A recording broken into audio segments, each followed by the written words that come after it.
Hi everyone. This is Molecular Dynamics Part 4, the GROMACS installation.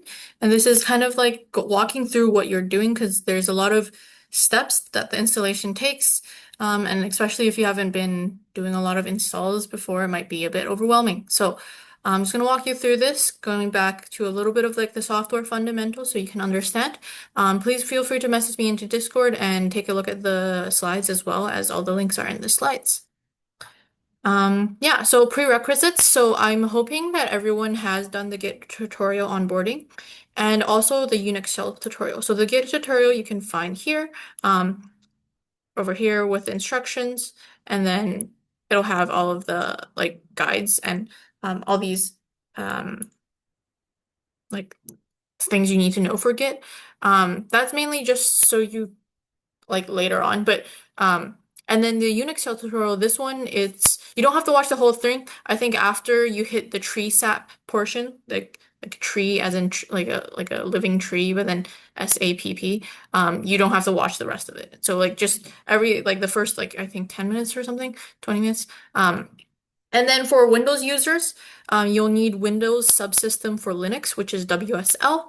What is WSL is right here, and then how to install WSL on Windows is right here.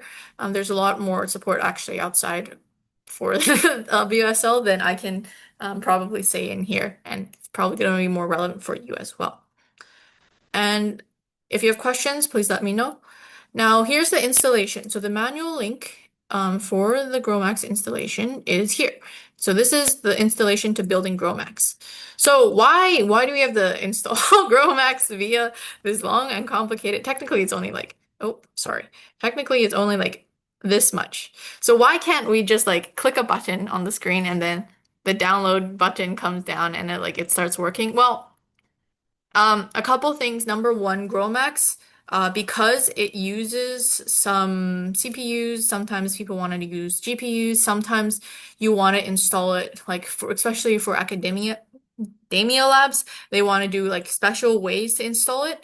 And these special ways are all changing how the installation interacts with your computer. And so because it changes how it interacts with the computer, it's a little bit more complex than just going to the screen, finding if it's a Mac, Windows, or Linux, and clicking the download button. And so you kind of under like so when you go to like any normal like let's say you go to like I want to download Git, right? How do you download Git? Download Git, right? Um, Git install for Windows, right? You can just go to this step and it's like, oh, I know my computer is Windows x64. I can just press this and then I've downloaded an installer, and that's not your application. And then you click on your installer and then you download the actual software. So the installer will do stuff for you. But with GROMACS, there's no installer. You are the installer. And then also, there's a bunch of like compilation steps that basically the installer and people who are like usually like whenever you click a single button and it installs for you, um, they've already compiled that code for you. So we'll talk about what compilation is, but basically you're gonna have to do the compilation on your own. And because GROMACS, so this is the GROMACS code, because the GROMACS is written in C, as you can see, and C++, actually, sorry. So it's written in C and C++. You're gonna have to install C and C++ compilers.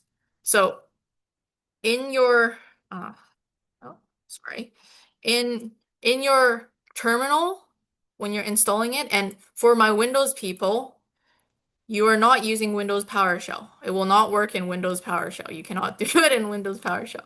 It will not work in command prompt. So you have to open up, for my Windows people, you have to open up Ubuntu. So I- it's different colors because of different reasons, but like, okay, this is like, this one is the same environment as this one, and I can explain to you. Oh, sorry, not that one.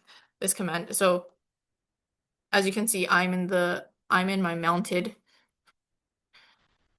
I'm in the Windows subsystem for Linux for my Windows users. So for my Windows users, actually probably a better way, some better way I can explain it to you is if you go to your like there's like a search bar. You can search Ubuntu if you like installed WSL the normal way, and then it's just this thing. Or like you can just open up a PowerShell window and then search up Ubuntu. That works too. Like they all work. Okay.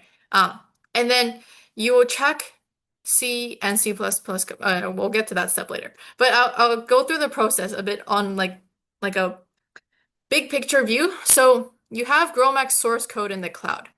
You can see right here. This is so how do you say?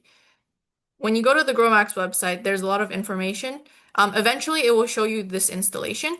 And then this installation, they tell you to download this tar zip file.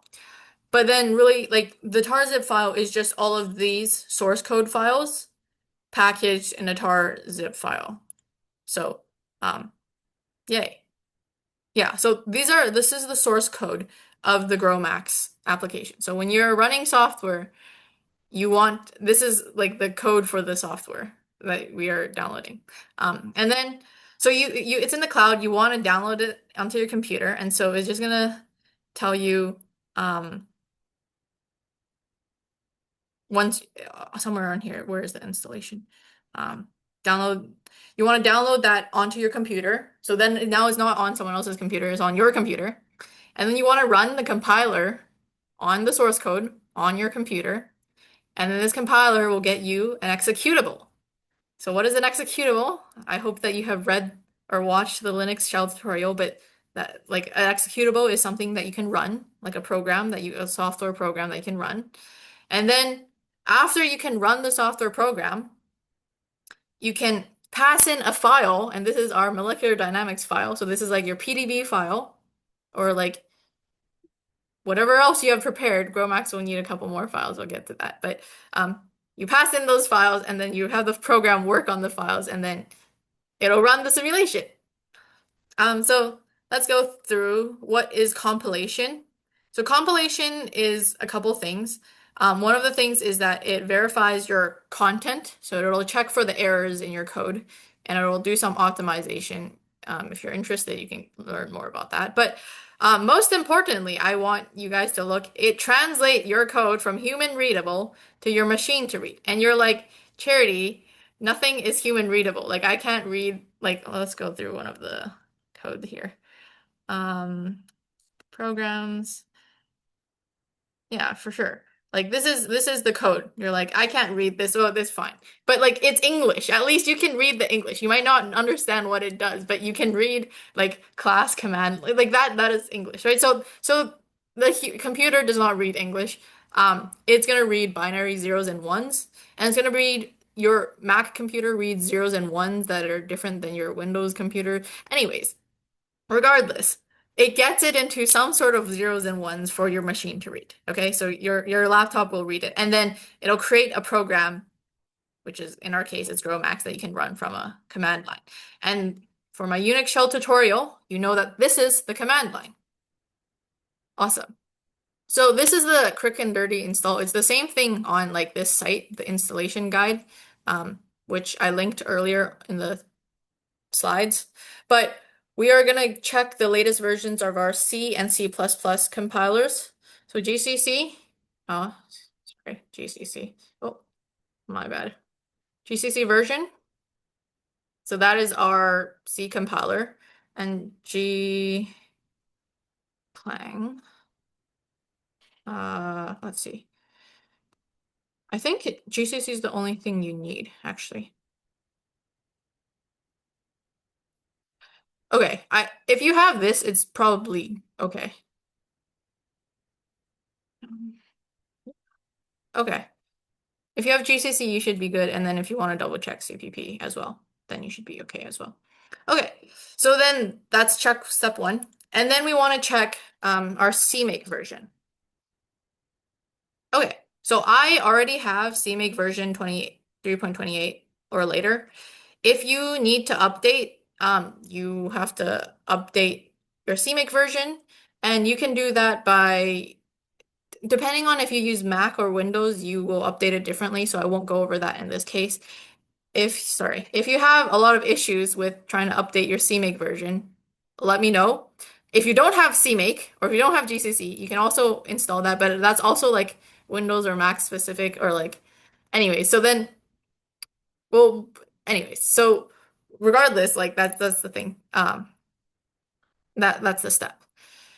So step three, there's two things you actually need to do. First, you need to get the GROMACS tarball. So what is a tarball? A tarball is basically a zip file, but it's like zipped in a different way. It's not a zip, but it's like it's been tarred. Like anyways, and it's just like a compressed file format. And then you have to unpack. So this is a command to unpack the file. So for us, we go to Welcome to GROMACS. We want to download the current GROMACS installation here. And you can see you have this HTTP request, right? So this is our tarball. As you can see, it's a tar.gz file. So that's when you know it's a tarball.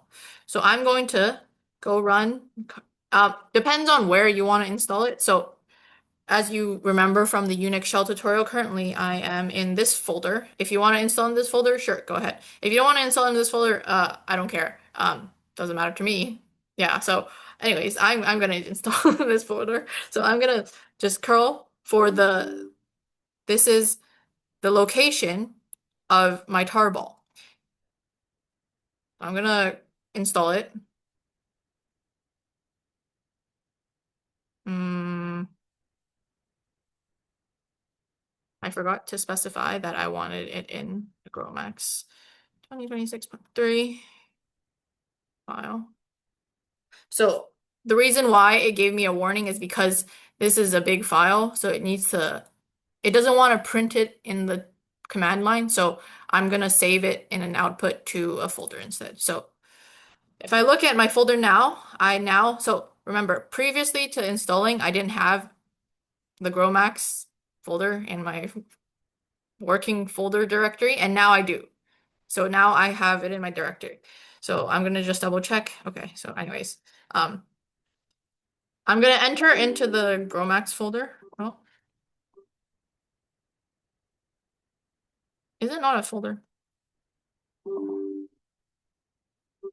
Okay. I did not install it properly. Um, I'm just gonna remove it. And then I thought I could just install. I'm going to just install it into a folder. Do I have to specify that this is a folder? No.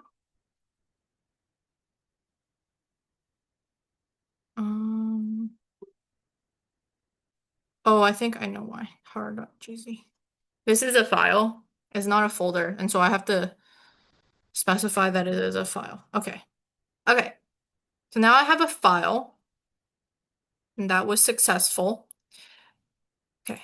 I have the tarball file now, and then now I'm going to extract the tarball using this command. So this command, if you double check what this command is, this command should be on your computer by default. Well, should be on your Windows subsystems for Linux if you're on Windows, and it should be on Mac by default. If you don't have it, then you have to download this command. But I'm gonna tar it, so I'm just double checking that it's the same. No, it's not the same. That is the same folder name. I'm gonna run it. And this is going to, if you now look, this is going to extract my tarred file, my compressed file into an actual folder. And now I can enter this folder and look at it. Okay. So you can see that we have a bunch of files, and it should be the exact same files as you can see here on the source code. Or not the exact same, but like it has a lot of the same files. So you can see that it has the um, it has authors. Some of it is a bit more specific. So this is obviously the like development version, and then this was the production version. So that's why there's like a install sheet. So if we look at the install, this is what you can double check for installation and other information, but we're not going to look at that because it's still very long. You can read it if you want. But so in this, we're currently in the GROMACS folder, and we need to now build the folder. So let's go into building. So there's a couple commands. So first you have the CMake command, and then you have make, and then you have some other things. But we're gonna go over why are there three separate, like technically there's four separate like make commands. I think it might be easier to see on here because there's like you see there's a CMake, there's a make check, and then there make install. And then this is when we actually look at our like our downloaded software. So what is CMake? CMake is a build configuration tool. So it just like checks, is there a C compiler? Is there a C++ compiler? Are all the required libraries installed? So why would you need extra libraries? So like let's say the code here, like they need some libraries, and sometimes it's like a number addition, like adding and subtracting libraries. So that usually comes by default, right? So then things like that, like math libraries, that might be on default by your computer, but sometimes they need like a special library and that comes from, so now you have to install that from someone else's computer, right? So you have to take it from the internet, download it onto your computer, and make sure that you have it on your computer. Oh, sorry, I don't know why it moved. And then should GPU support? We are not using GPU support, so that's fine. But then like a couple other like compiler options, et cetera, et cetera. This you don't have to know anything about that. Run make, or make is a little more interesting, especially because we have like, I don't know if you remember, but like there's like three makes. So there's a make check, and then a make install. The sudo is for elevating your permissions. We'll talk about that later, but so make read your instructions provided by CMake. So CMake will provide like make like a instructions to like actually, I guess, compile the program. But then the make is actually making your program. So it'll just compile, which means we translate from human readable English to machine code binary, all of your C and C++ files. It'll link those files together and it'll produce an executable, which is, again, what is an executable? It's something that you can run in your program. And then make check will run tests to ensure that these compiled programs work properly. And then make install will then copy the executables to their final location. So, okay, make check basically just checks that this ran correctly, but make install ensures that you can actually run the program without having to find the file. So what do I mean by that? So let's say I have a file called like, oh, let me exit. So right now you can see that I have no files in here. Let me just make a file, test.py. Okay. I'm gonna do like print, oh, sorry. Print hello world, and then I'm gonna do 1 + 1 equals, and then 1 + 1. And you notice that I never wrote 2, okay? So I'm gonna save that, and I'm gonna run python test py. Oh, sorry. Py test. That's very funny. Okay. Let's see, cat test.py. Okay. I'm gonna copy this over into my PowerShell. And test.py. So, oh shoot. Okay. That's annoying. I don't have Vim on my PowerShell. Oh well. It's okay. But if I had Python, I would run Python, I would run like the file, and Python would compile it and it would run this program, right?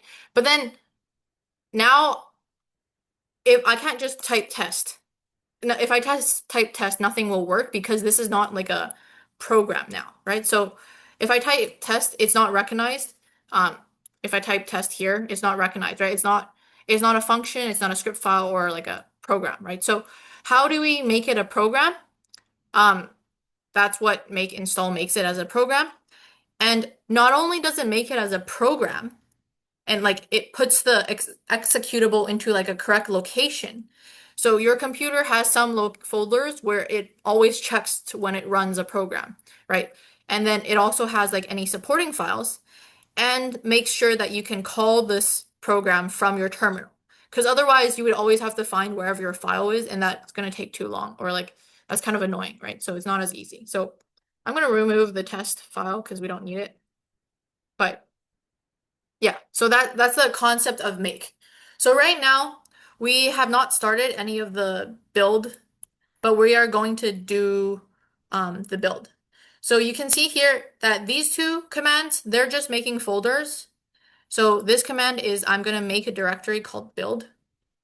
So let's see, I'm gonna go into my GROMACS folder, as you can see, the one that was untarred.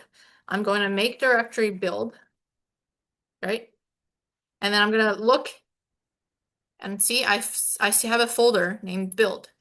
And now I'm gonna go into my build folder, as you can see, and then I'm going to make CMake. So remember, what is CMake?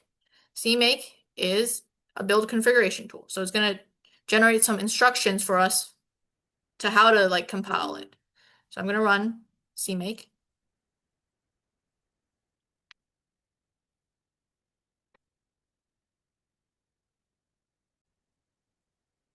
Okay, so now it finished the CMake command. So if you check the build folder, if you just look at it, a bunch of new files have been created.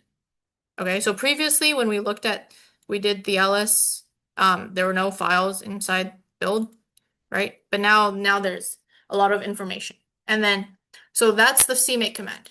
And now we're gonna make the CMake command. It'll take some time, but it's not gonna take as much time as this one. This is the command that will take the longest time. So we will run this command and we'll see how it goes.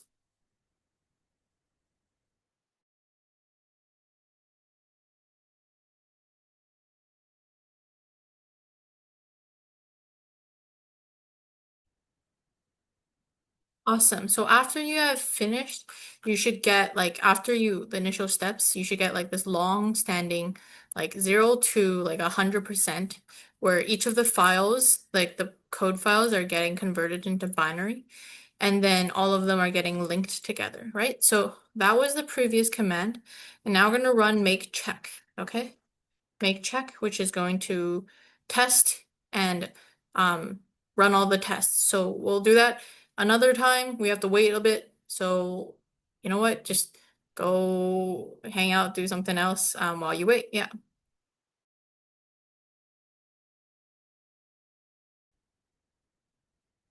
Great. So now that we've verified that the make check works, we're going to run make install. Make install is much quicker. So you can see here that the make check took a while to run, but the make install is pretty fast. You're going to here have to elevate privileges, so you're going to have to type in your password for your WSL, Windows Subsystem for Linux, or if you're on Mac, just whatever your um, password is for it. And then afterwards, you notice that if I type GROMACS version, I still don't have it in my terminal. But then if I type source, it's going to now like attach the GROMACS command to the actual device. And so now if when I type GROMACS version, the computer is going to be able to find where my executable is. As you can see, it's right here. You notice one thing, if you go into a fresh terminal and then I type GROMACS version, it is not here. And so what you can do if you want this, because this is actually only keeps the like environment variable GROMACS in this current session. If you want to do it for a longer time session, this is what you would do. So instead of just having your environment variable GMX exist in the local session, you can move it into your bash RC file. So this is a special file for your Windows subsystem for Linux. And if I do this, and then I can look for it, these commands down here will look for whether like GROMACS is inside this file. So I can go grep. Let's do, I think the command was n. Okay. And GROMACS inside the file bash rc. And see, I have the source where my GROMACS build, right? As you can see, our GROMACS build here has been saved correctly. And so now, remember previously GROMACS version wasn't like, if on a fresh session, it wasn't working. So now when I open up a fresh session, it should still find GROMACS. And now we are officially done with the GROMACS installation and we can finish as needed. Yeah.